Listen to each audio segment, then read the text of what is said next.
Alright, well, I've officially been doing this for 1 full month now. I've recorded 31 videos in 31 days, and that's pretty cool. I'm pretty proud of myself. I'm not what you call good at sticking with things. I'm a quitter. I'm definitely a quitter. And this is the longest I've stuck with a project for any length of time, so cool. But the question now remains, where do I go next? Where are we going? What's going to happen next? I think I'm going to keep doing this. I'm going to continue to try and make at least one video per day. But I also do want to go back to my other project, The World After. It's a look at the end of the world as we know it, and a path forward to what comes next, the world that comes after the end of the world.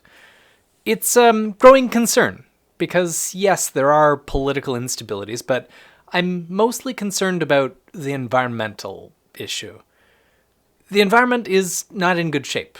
The ecosphere, the biosphere is destabilizing, and human activity is doing it.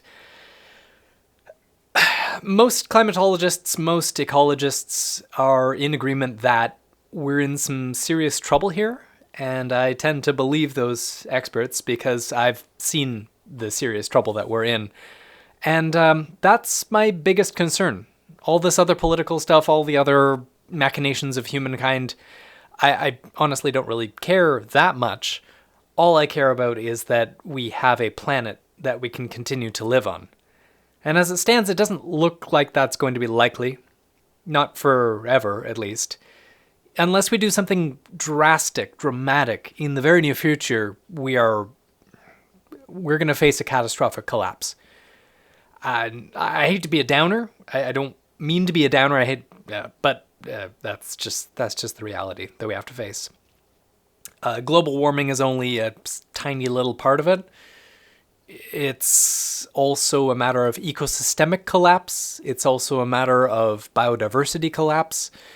Basically, all the systems that provide us with clean water and food and air and nutrients and all those sorts of things, they're all starting to break down. And at first, it's just going to be local, and at first, it's going to be, the loss of specific species. But soon those problems will start to compound, and we've already seen some of the effects of that. So it's only really a matter of time before it starts to accelerate, and,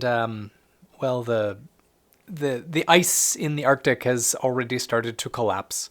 We'll probably be seeing iceless summers in the high Arctic by the next decade or so, and, things will get weird after that. I've thus far mostly avoided talking about it because it kind of gets me down. I won't lie. This is scary. Like I'm scared shitless about what's happening next and about our collective incapacity to do anything about it. Because as much as us as individuals might want to solve the environment, solve the issue, and get us back to a point of sustainability and ecosystemic integrity, we can't. There are all these systems and all these powerful people that are perfectly fine with the things the way they are. They don't really care about the problem because they don't acknowledge the problem or they know they'll be dead by the time it becomes a problem for them. And for that matter, they're getting rich by this destructive process. The fact that it's possible to make money doing something that's polluting, it's possible to make money by just destroying rainforest for whatever reason. Like, it's hard to get someone to do something that you feel is important when their paycheck depends on not doing that thing. And it isn't just these evil fat cats with top hats and cigars. We're talking about regular, average, everyday people here. We're talking about farmers who live in Brazil who need to farm in order to pay for stuff. They have to cut down trees. They have to burn the forest in order to plant the crops, in order to get the money, in order to pay for things. And it doesn't have to be that way, but that's just the way that the system is set up. There's no real sense in blaming those farmers for doing that, for cutting down the trees, for burning the forest, because they're not entirely at fault. They're being prompted by a system that causes them to behave in a way. So in order to solve the problem, we have to change the system. These kinds of changes don't happen overnight. They might not even happen in a generation or so. In fact, we might not be able to change it in time for something bad not to happen. If anything, it may be the bad things happening that prompt the change that we need. And, well, if we play our cards right and if we work at it, if we're really, really lucky, we might be able to eventually recover into a decent quality of life. The biodiversity and the natural world that we have now will be gone, and there's no way to prevent that at this point. But we may yet have a planet that's pleasant to live on. I don't know if it'll take place in my lifetime or not, but I hope it will. I hope that we'll be able to solve this. The first thing that needs to happen is a change to what is valuable. The value of $1 right now has no meaning. All it can pay for is an amount of abstract labor time. That's all that really ties the dollar or the peso or any other currency to the real world. And unfortunately, labor itself has no necessary value. You can do labor, you can be paid money to do labor that is destructive, that is pointless, that is useless, that is banal and insane even. So we need a revaluation of currency or of value itself to something that means something that is actually valuable. Valuing things in terms of the health of the environment, in terms of human well-being, in terms of, even just some concrete measure of value, something other than this abstract wizardry that you can somehow use the stock of a GameStop stamp to generate billions of dollars and eat billions of other dollars. But even with a change in the system of valuation, we also need changes to our preferences, our aesthetic norms. Right now, we live in a world where we prefer simplicity. We like straight lines, flat lawns, and boring stuff, sterility. It's just an aesthetic preference in our minds. And I think part of it's cultural, part of it is born into us by how we're taught, how we're raised, what we see on TV, all these norms. The lawn industry, for example, though, makes a lot of money in a year. Lawns are expensive to take care of. They require a lot of resources. And as we see with the value of $1, that value doesn't necessarily generate anything of worth. If anything, it's just a money sink. It's something to throw money into. And people are getting wealthy off of this. The people that own the lawn care companies, the fertilizer companies, the seed companies, and of course the people that are employed by lawn care companies who push the lawnmower around.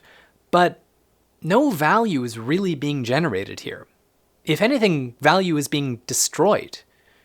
The ecosystem in part depends on weeds, flowers, wildflowers that just have pollen free for bees, that can provide some habitat for small furry creatures and lizards and snakes and things like that. And if we have an entire industry that's fueled by the need for money, as well as aesthetic preferences for simplicity and sterile landscapes, basically we have a system that is undermining our own ecosystemic health. It's insane. Why would we do this to ourselves? And yes, of course, some people just prefer it that way. They prefer to have a nice fenced lawn with flat grass that has no biodiversity whatsoever, but that's not doing us any good.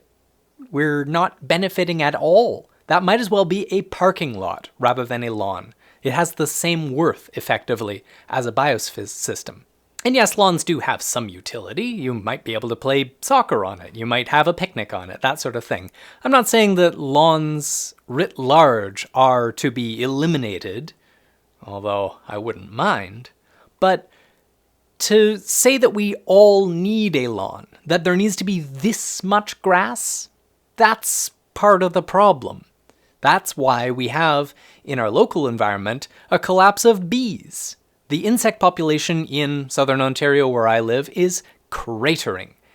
Catastrophically cratering. As compared to when I was a child, there's very, very few butterflies, very, very few bees. everything has started to go extinct. And as a result, we're starting to lose certain species of plants. It is all connected. All of these things, if we eliminate one species, if we eliminate one system, then all other systems are impacted as a result. So rather than relying on some sort of miraculous technology to fix climate change or wait on the federal government or the global government to institute something to curb emissions or some magic technology to make emissions-free cars, why don't we just start taking care of the biosphere? Just start taking care of the local biosphere, where we are. Yes, those other things will be necessary as well, but we shouldn't actually be intentionally destroying things that support our local biosystems. The problem is just so damn big. I can't think about these things oftentimes because it just gets me so mad and sad and just paralyzed, anxious. I'm just so angry that this has been allowed to happen with no recourse, nothing that we can say to change it, no real control over the system. And there's so many people advocating for these quote-unquote market-based solutions, where effectively what that says is, oh, let's not intentionally do anything, let's just wait for the market to solve the problem. And if the market doesn't solve it, i.e. if there's not enough money to pay for it, well, I guess we'll just die. It sounds hyperbolous, but that's effectively what's going on. At this point, we've been waiting for renewable energy to reach cost parity with oil and gas and fossil fuels of various kinds in order to transition away from oil and gas and fossil fuels of various kinds, instead of just doing it. And yes, there are problems with the renewables that we have now. The solar panels don't last forever, they're not very efficient, and they require a lot of rare earth metals that don't grow on trees. But we should be doing something, at the very least. We should be doing absolutely everything in our power. Rather than relying on the market to decide what we want to do, we should get the experts to figure it out. There are people who know these things, who can say, hey, this is a thing that we can do, and let's do that thing. The idea of the market is basically that we give up our agency as human beings. That rather than choosing as agentic human creatures, we're leaving it up to the fates to simply decide as they will. And this, of course, is predicated on a system of economics that rewards bad behavior, that rewards sociopathic, valueless, profit-driven decision-making. What kind of a system is that? Ugh, there's that anxiety and anger. Sorry, I got on a bit of a ramble there. Anyway, I hope things change, and I hope that you want things to change in the same way that I want things to change. And I appreciate you watching. I've just hit 1 month of doing this, and 100 subscribers as of yesterday. So I hope this continues to grow, and I want other people to be involved in this as well.